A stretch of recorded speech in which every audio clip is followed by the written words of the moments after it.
न्यायाधीश सुसंगत तथ्यों का पता चलाने के लिए या उनका उचित सबूत अभिप्राप्त करने के लिए किसी भी रूप में व किसी भी समय या किसी भी साक्षी अथवा पक्षकारों से किसी भी सुसंगत या विसंगत तथ्य के बारे में कोई भी प्रश्न जो वह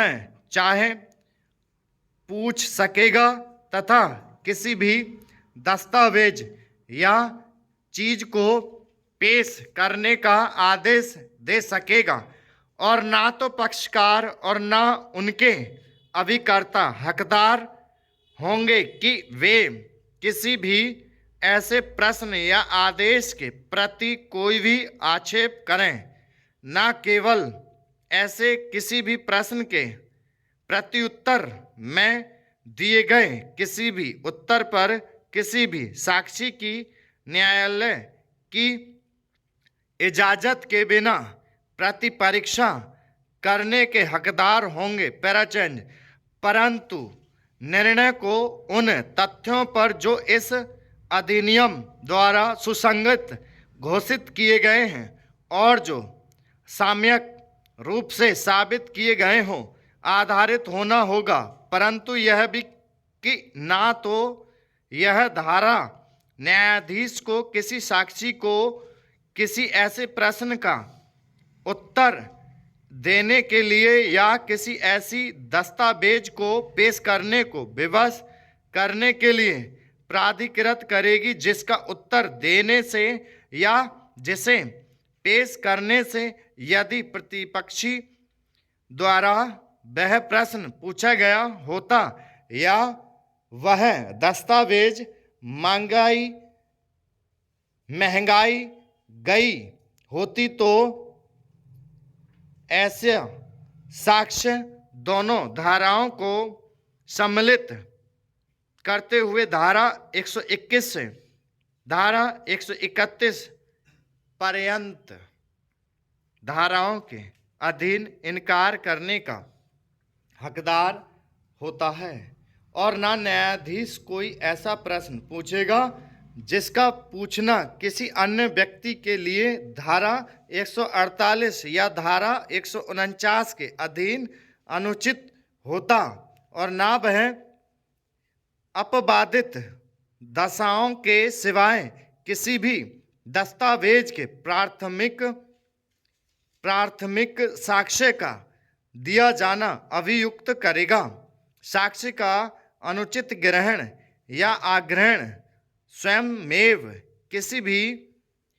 मामले में नवीन विचारण के लिए या किसी विनिश्चय के उलटे जाने के लिए आधार नहीं होगा। यदि उच्च न्यायालय को जिसके समक्ष ऐसा आक्षेप उठाया गया है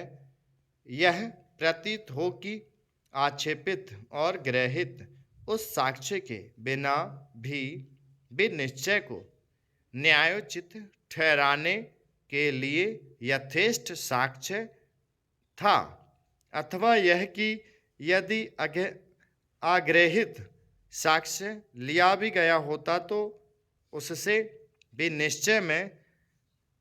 फेरफार ना होना चाहिए था।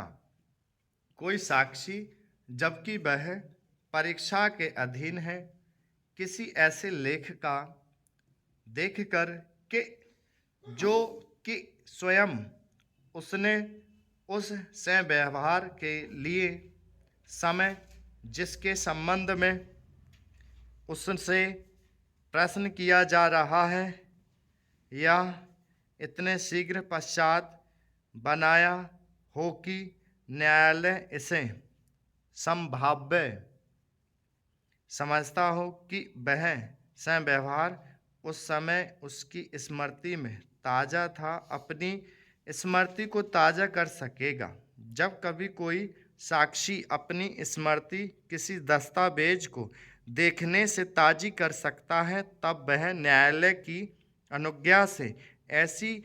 दस्तावेज के प्रतिलिपि को देख सकेगा।